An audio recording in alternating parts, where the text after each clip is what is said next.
Hello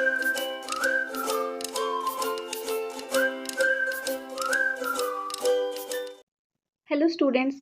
आज की इस वीडियो में हम लोग पढ़ेंगे class 10th science chapter 4 periodic classification of elements के क्वेश्चन आंसर्स। इसके पहले की वीडियोस में हमने इस पूरे लेसन का एक्सप्लेनेशन देखा है एंड आज इस वीडियो में हम लोग इसके क्वेश्चन आंसर्स देखेंगे। तो चलिए स्टार्ट करते हैं। तो एक्सरसाइज क्वेश्चन में जो सबसे फर्स्ट है वो है चूज द करेक्ट ऑप्शंस का, जहाँ पे फर्स्ट क्वेश्चन है the position of which element is not fixed in periodic elements. यानी कि इन सब में से कौन से एलिमेंट है जिसकी प्रॉपर्टी फिक्स नहीं है, जिसका पोजीशन फिक्स नहीं है पीरियोडिक टेबल में। तो ऑप्शन में आपके पास है सोडियम, क्लोरीन, हीलियम और हाइड्रोजन। इसका आंसर हो जाएगा हाइड्रोजन, क्योंकि हम लोग को पता है कि सोडियम जो है वो ग्रुप 1 में बिलोंग करता है, क्लोरीन ग्रुप 17 में बिलोंग करता है और हीलियम ग्रुप 18 में बिलोंग करता है। लेकिन ये जो हाइड्रोजन है, इसको हमने लेसन के एक्सप्लेनेशन टाइम देखा था कि वो सोडियम और क्लोरीन दोनों के साथ ही प्रॉपर्टीज रिजेंबल करता है, इसलिए इसको कोई फिक्स पोजीशन नहीं मिला। नेक्स्ट आते हैं हम लोग सेकंड क्वेश्चन पे। Elements in Mendeleev's periodic table have been arranged according to, यानी कि मेंडलीव्स पीरियोडिक टेबल में एलिमेंट्स को किस बेसिस पर अरेंज किया गया है। Increasing order of molecular weight, increasing order of atomic number, increasing order of atomic weight या फिर increasing order of atomic radii. तो इसका आंसर हो जाएगा increasing order of atomic weight, क्योंकि मेंडलीव्स पीरियोडिक टेबल में एटॉमिक वेट के basis पे उन्होंने सारे एलिमेंट्स को पुट किया था। ऑप्शन बी हो गया करेक्ट। अब आते हैं थर्ड क्वेश्चन में। The modern law was proposed by, यानी कि इनमें से कौन से साइंटिस्ट ने मॉडर्न पीरियोडिक लॉ दिया था। इसका आंसर है मोस्ले, क्योंकि न्यूलैंड ने लॉ ऑफ ऑक्टेव दिया था, मेंडलीव ने मेंडलीव्स पीरियोडिक लॉ दिया था और डोबेरीनर ने लॉ ऑफ ट्राइड्स दिया था। नेक्स्ट क्वेश्चन है on moving down a group the metallic character, यानी कि जब हम लोग ग्रुप में ऊपर से नीचे की तरफ मूव होते हैं तो मेटालिक कैरेक्टर में क्या सारे चेंजेस आते हैं। देखो पीरियोडिक प्रॉपर्टीज़ जो है ना, जितने भी पीरियोडिक प्रॉपर्टीज़ हैं वो सारे का एक्सप्लेनेशन थर्ड वाले वीडियो में था। तो अगर आपने वो वीडियो नहीं देखा है तो आप जाकर देख लीजिएगा, उसमें आपको मिल जाएगा कि मेटालिक कैरेक्टर या फिर कोई भी दूसरी पीरियोडिक प्रॉपर्टी पीरियोडिक टेबल में ऊपर से नीचे जाने में या लेफ्ट से राइट जाने में कैसे चेंज होती है। तो फिलहाल यहाँ पे इसका आंसर है सी, इंक्रीजेस।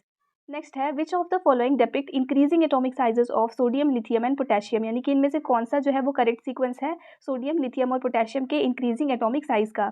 अब एटॉमिक साइज जो है वो इनके एटॉमिक नंबर पे डिपेंड करता है। तो सोडियम का एटॉमिक नंबर होता है 11, लिथियम का होता है 3 और पोटेशियम का होता है 19। जब हम लोग इसका इंक्रीजिंग एटॉमिक साइज बोल रहे हैं तो सबसे स्मॉलेस्ट साइज किसका हो जाएगा, जिसका 3 है यानी कि लिथियम का। फिर लिथियम से बड़ा हो जाएगा जिसका 11 है यानी कि सोडियम, और उससे बड़ा हो जाएगा जिसका 19 है यानी कि पोटेशियम। तो इसका करेक्ट सीक्वेंस हो गया lithium, sodium, potassium. Question number 2। The physical and chemical properties of elements belonging to same group are similar by, यानी कि जो सारे एलिमेंट्स एक ही ग्रुप में प्रेजेंट हैं उन सबके फिजिकल एंड केमिकल प्रॉपर्टीज जो है वो सिमिलर होते हैं। इसका क्या रीज़न है। तो हमने पढ़ा था कि पीरियोडिक लॉ के अकॉर्डिंग जो फिजिकल एंड केमिकल प्रॉपर्टीज़ है वो सब क्या है, उसके वैलेंस इलेक्ट्रॉन पे डिपेंड करती हैं। एंड किसी भी ग्रुप के सारे एलिमेंट्स के वैलेंस इलेक्ट्रॉन जो है वो सेम होते हैं, इसलिए उन सबकी फिजिकल एंड केमिकल प्रॉपर्टीज़ भी सेम हो जाती है। तो इसके आंसर हो जाएगा as we all know that in same group all elements have the same number of valence electron in their last shell. From the periodic law we came to know the same valence electrons show same physical and chemical properties. So for this reason the elements in a group show similar properties. Question number 3. Hydrogen should be placed in which group and in which period? Give reasons. यानी कि hydrogen को कौन से group में रखना चाहिए और कौन से पीरियड में रखना चाहिए, इसका रीज़न आपको देना है। तो देखो हाइड्रोजन जो है ना वो बहुत सारे एलिमेंट्स के साथ में प्रॉपर्टी शो करता है, जैसे कि जो मेटालिक अल्कली मेटल्स जो हैं उन सब के साथ वो प्रॉपर्टी दिखाता है। कौन सी प्रॉपर्टी, मोनोवेलेंट कैटायन फॉर्म करने की, यानी कि एक इलेक्ट्रॉन डोनेट करके वो एक पॉजिटिव आयन फॉर्म करता है जैसे सारे अल्कली मेटल्स करते हैं। एंड वैसे ही जो ये हेलोजन कंपाउंड्स हैं उनके साथ में प्रॉपर्टीज रिजेंबल करता है, क्योंकि सारे हेलोजन जो है वो डाई एटॉमिक फॉर्म में रहते हैं, जैसे कि Cl2, Br2, I2, F2। और जो हाइड्रोजन है वो भी हमेशा डाई एटॉमिक फॉर्म में रहता है, H2। इसलिए हमेशा से एक डिबेट रहा है कि पीरियोडिक टेबल में हाइड्रोजन को कहाँ रखा जाए, एंड लास्ट में उसके इलेक्ट्रॉनिक कन्फिगरेशन के बेसिस पे उसको फर्स्ट ग्रुप में रख दिया जाता है। तो ये थर्ड आंसर है। Hydrogen shows different types of properties such as it has similar properties like the alkali metals as both form monovalent cation by donating one electron. If we compare the hydrogen with halogen atom, it is also diatomic in nature. So there is a debate of its position in periodic table, but it is kept in group first according to its electronic configuration. Question number 4. In each of the given pairs, choose which element will have bigger atom. Give reason for your choice. इसमें आपको बताना है कि इनमें से कौन सा element होगा जिसका साइज़ बड़ा होगा। फर्स्ट पेयर दिया है मैग्नीशियम और क्लोरीन का। मैग्नीशियम का एटॉमिक नंबर है 12 और क्लोरीन का है 17। जब हम लोग इनके एटॉमिक नंबर को देखेंगे तो लगेगा कि क्लोरीन का साइज़ बड़ा है, लेकिन जब इसके इलेक्ट्रॉनिक कन्फिग्रेशन को देखते हैं तो मैग्नीशियम का इलेक्ट्रॉनिक कन्फिग्रेशन हो जाएगा 2 8 2 और क्लोरीन का हो जाएगा 2 8 7। अब जब आप कंपेयर करोगे तो दोनों में तो सेम नंबर ऑफ शेल्स हैं। अगर शेल सेम है यानी कि न्यूक्लियस से आउटर मोस्ट ऑर्बिटल का डिस्टेंस भी सेम होगा। लेकिन क्या होता है कि जब इलेक्ट्रॉन्स बस बढ़ते जाएँ और नंबर ऑफ शेल ना बढ़े, तो न्यूक्लियस जो है वो आउटर मोस्ट शेल को और ज़्यादा टाइटली अपने साइड होल्ड कर लेता है, ताकि उन सारे इलेक्ट्रॉन्स को मतलब वो और ज़्यादा अपने साइड अट्रैक्ट करता है, जिसकी वजह से जो एटम है उसका साइज़ क्या हो जाता है, छोटा हो जाता है। और इसी न्यूक्लियर अट्रैक्शन के वजह से क्लोरीन का जो साइज़ है वो छोटा हो जाएगा, क्योंकि क्लोरीन के आउटर मोस्ट शेल में मैग्नीशियम के कंपैरिजन में ज़्यादा इलेक्ट्रॉन्स हैं। एंड एक रीज़न क्या होगा कि पीरियोडिक टेबल में मैग्नीशियम जो है वो लेफ्ट साइड में प्रेजेंट होता है और क्लोरीन राइट साइड में, और लेफ्ट टू राइट जाने में एटॉमिक साइज़ जो है वो डिक्रीज़ होता है, इसीलिए मैग्नीशियम का साइज़ बड़ा और क्लोरीन का साइज़ छोटा हो जाएगा। अब नेक्स्ट जो पेयर दिया है वो है सोडियम और पोटेशियम का। इन दोनों का एटॉमिक नंबर है 11 और 19। अब जब इलेक्ट्रॉनिक कन्फिग्रेशन लिखेंगे तो सोडियम का हो जाएगा 2 8 1 और पोटेशियम का हो जाएगा 2 8 8 1। यानी कि दोनों के वैलेंस इलेक्ट्रॉन तो सेम है, लेकिन जो नंबर ऑफ शेल है वो डिफरेंट हो जाता है। एक में 3 है और एक में 4 है। अब यहाँ से क्लियर दिख रहा है ना आपको कि जहाँ पे ज़्यादा शेल है उसका साइज़ ऑब्वियसली बड़ा हो जाएगा, तो पोटेशियम का साइज़ हो गया बड़ा। प्लस ये दोनों के दोनों सेम पीरियड में बिलोंग करते हैं। सोडियम ऊपर होता है और उसके नीचे रहता है पोटेशियम। जब हम लोग पीरियोडिक टेबल में ऊपर से नीचे की तरफ मूव होते हैं तब एटॉमिक साइज़ इंक्रीज़ होते जाता है, इसलिए पोटेशियम का साइज़ जो है वो बड़ा हो जाएगा in comparison to sodium. Question number 5, the atomic number of three elements A, B and C are 5, 7, 10 respectively. Which of these will have similar properties? Give reason. तीन एलिमेंट है, तीनों का यहाँ पे एटॉमिक नंबर दिया हुआ है और बताना है आपको कि इनमें से किसका प्रॉपर्टीज़ जो है वो सेम होंगी और उसका रीज़न क्या होगा। तो प्रॉपर्टीज़ जो है वो उसकी वैलेंसी पे डिपेंड करती हैं, एंड वैलेंसी हम लोग को अगर जानना है तो उसके लिए इलेक्ट्रॉनिक कन्फिग्रेशन देखना पड़ेगा। तो एटॉमिक नंबर तो दिया ही है, उससे इलेक्ट्रॉनिक कन्फिग्रेशन लिख लेते हैं। तो ए जिसका एटॉमिक नंबर 5 है उसके लिए इलेक्ट्रॉनिक कन्फिग्रेशन हो गया 2 3, बी के लिए हो गया 2 5 और सी के लिए हो गया 2 8। अब जब आप सी को देखोगे तो इसका तो ऑक्टेट कंप्लीट है पूरा पूरा, लेकिन जो ए है उसको ऑक्टेट कंप्लीट करने के लिए यहाँ पे रिक्वायरमेंट है क्या कि वो 3 इलेक्ट्रॉन्स जो है अपना वो डोनेट कर दे, क्योंकि 5 तो मिलेगा नहीं। और इसके पास रिक्वायरमेंट है कि ये 3 इलेक्ट्रॉन्स एक्सेप्ट कर ले। इस केस में ये दोनों जो है वो स्टेबल हो जाएंगे। इसको 3 डोनेट करना है और इसको 3 एक्सेप्ट करना है, यानी कि दोनों के वैलेंस इलेक्ट्रॉन जो है वो 3 हो गए, और जब वैलेंस इलेक्ट्रॉन सेम यानी कि प्रॉपर्टीज़ भी सेम, तो आंसर क्या हो जाएगा इसका कि ए और B will show same property. पूरा यहाँ पे डिटेल है, आप इसको नोट कर लेना। Question number 6, the atomic number of three elements 5 7 10, three elements are 5 7 10 respectively. जैसे पहले था वैसे ये तीन इनके एटॉमिक नंबर्स दिए हुए हैं। अब आपको इसमें बताना है कि इनमें से कौन ग्रुप 18 को बिलोंग करता है। देखो सबके जब आप देख रहे हो यहाँ पे एटॉमिक नंबर दिया हुआ है, तो ग्रुप 18 के जो एलिमेंट्स हैं उनके आउटर मोस्ट ऑर्बिटल में 8 इलेक्ट्रॉन्स होते हैं, ग्रुप 15 में 5 इलेक्ट्रॉन्स होते हैं और ग्रुप 13 में 3 इलेक्ट्रॉन्स होते हैं। ये एकदम बेसिक चीज़ है। अब इस बेसिस पे आप क्या करो कि इनका जो है वो लिख लो इलेक्ट्रॉनिक कन्फिग्रेशन। 5 के लिए क्या लिखोगे 2 3, 7 के लिए लिखोगे 2 5 और 10 के लिए लिखोगे 2 8। अब आराम से बन जाएगा। जिसका 3 है वो यहाँ आ जाएगा ग्रुप 13 में। तो ये कौन सा था 5 वाले का। 5 किसका होता है एक्चुअल में, तो बोरोन का, तो बोरोन बिलोंग्स टू ग्रुप 13। उसके बाद 7, 7 से ये बना था 2 5। अब 5 आ रहा है और 5 कहाँ होता है ग्रुप 15 में, तो ग्रुप 15 में बिलोंग करेगा 7 एटॉमिक नंबर वाला। और वो किसका है नाइट्रोजन का, तो वो हो गया ग्रुप 15। और 10 वाला जो हो गया वो ग्रुप 18 जो कि नियॉन का होता है। नेक्स्ट हम लोग आते हैं क्वेश्चन नंबर 7 में।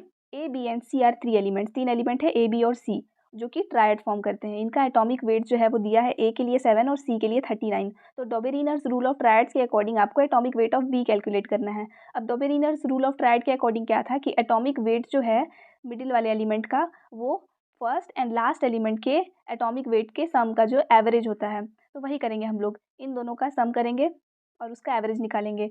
तो ए प्लस सी डिवाइडेड बाई 2, इसका मतलब 7 प्लस 39 डिवाइडेड बाई 2 यानी कि 46 divided by 2 that means 23।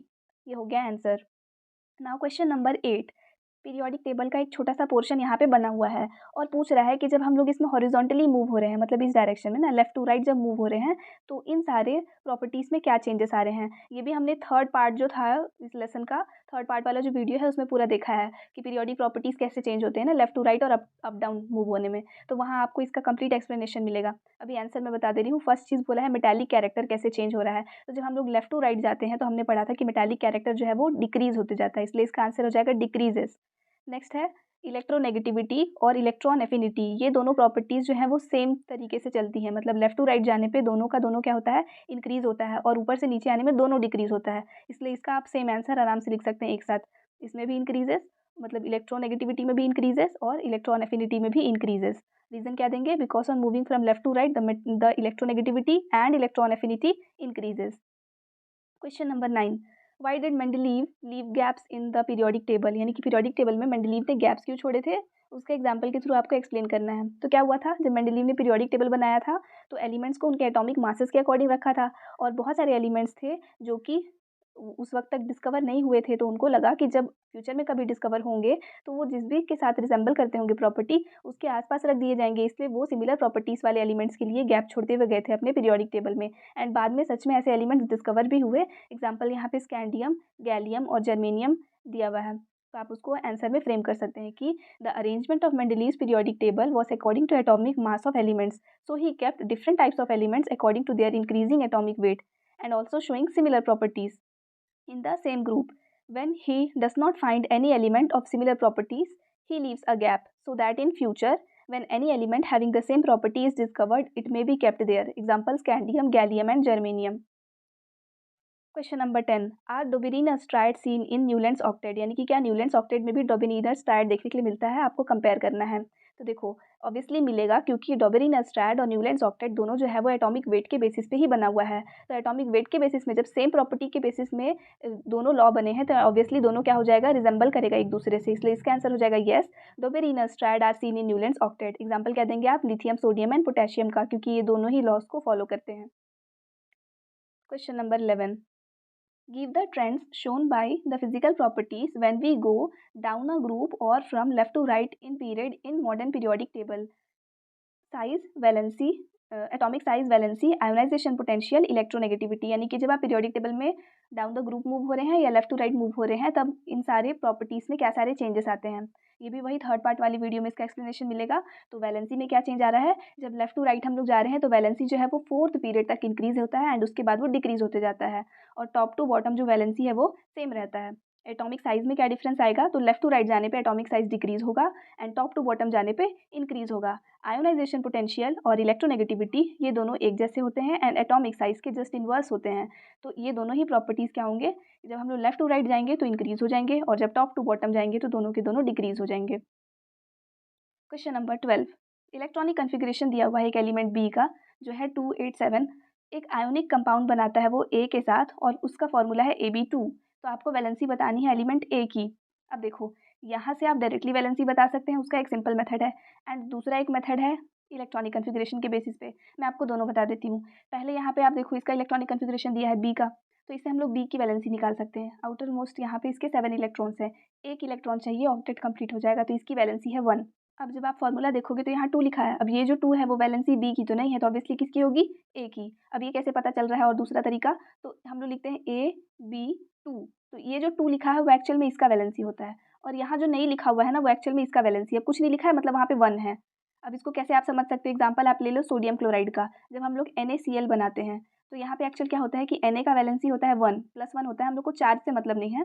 Cl का वैलेंसी भी होता है 1 जो कि -1 होता है। अब ये यहाँ लिखा जाता है एंड ये यहाँ लिखा जाता है, तो ओवरऑल फॉर्मूला इसका NaCl हो जाता है, क्योंकि 1 लिखने का कोई मतलब नहीं है। अब जब आप बना रहे हो कैल्शियम क्लोराइड, तो कैल्शियम का वैलेंसी होता है 2 प्लस होता है, और क्लोरीन का होता है 1 माइनस मतलब, तो अब दोनों में फिर चार्ज का जरूरत नहीं है, तो आप 1 यहाँ और 2 यहाँ लिखोगे, तब इसका फॉर्मूला बनता है CaCl2। तो ये किससे रिजेंबल किया, इसके जैसा है AB2 टाइप। तो ऐसे हम लोग फाइंड कर सकते हैं किसी भी चीज़ की वैलेंसी, मतलब कंपाउंड के केस में। नाउ लास्ट क्वेश्चन है, compare the arrangement of elements in Mendeleev's periodic table and modern periodic table. इन दोनों में आपको कंपैरिजन करना है। तो देखो, मेंडलीव्स पीरियोडिक टेबल में जो एलिमेंट्स हैं वो एटॉमिक मासेस के बेसिस पे अरेंज किए गए थे, एंड वही मॉडर्न पीरियोडिक टेबल में एटॉमिक नंबर के बेसिस पे अरेंज किए गए हैं। फिर मेंडलीव्स पीरियोडिक टेबल में टोटल 6 पीरियड्स एंड 8 ग्रुप्स हैं, एंड यहाँ पे 7 पीरियड्स एंड 18 ग्रुप्स हैं। फिर इसमें कोई भी एलिमेंट जो है उसकी जो प्रॉपर्टी है वो सारी उसके पोजीशन के बेसिस पे डिस्क्राइब हो जाती है, उसके बेसिस पे डिसाइड हुआ है, और यहाँ पे वैलेंसी के बेसिस पे डिसाइड हुआ है। आई होप आपको अब ये पूरे क्वेश्चन के आंसर आपको समझ में आ गए होंगे। यहाँ से आपका पूरा नोट्स हो गया कंप्लीट। अगर आपको ये वीडियो पसंद आया है तो प्लीज़ इसको लाइक कीजिएगा, और अगर चैनल पे न्यू आए हैं तो सब्सक्राइब करके जाइएगा। Thanks for watching.